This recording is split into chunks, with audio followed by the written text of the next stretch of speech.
Today, exactly 5 months ago, COVID-19 became a reality in South Africa.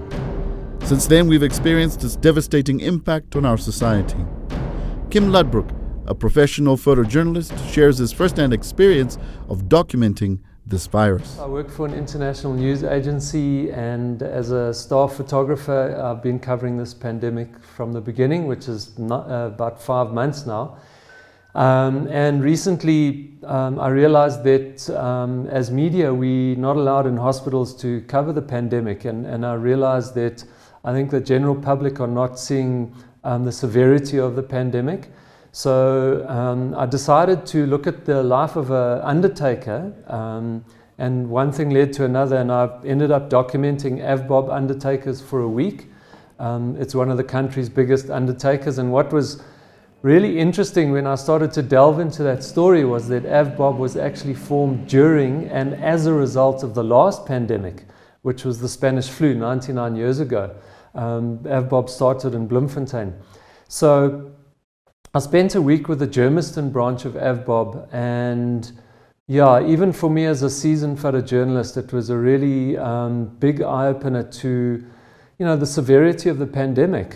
So what I did for a week was show the life of the undertakers, which is difficult at the best of times.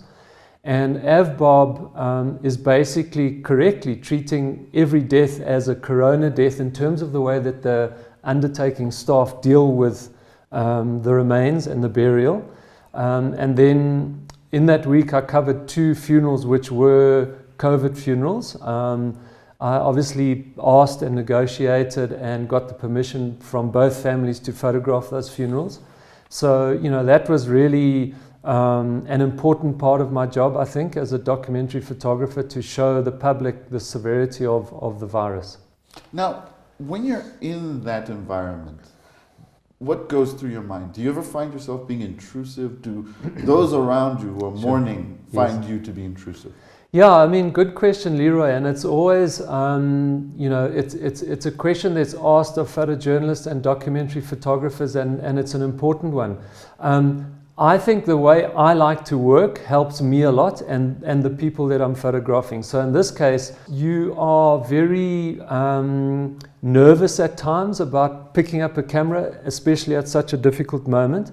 However, you also understand that this is an important thing to be doing. The one thing I did realize though, and wanted to show in my photographs, was how difficult burials are now in the coronavirus time. Not only for victims of the virus, but those who died from other reasons.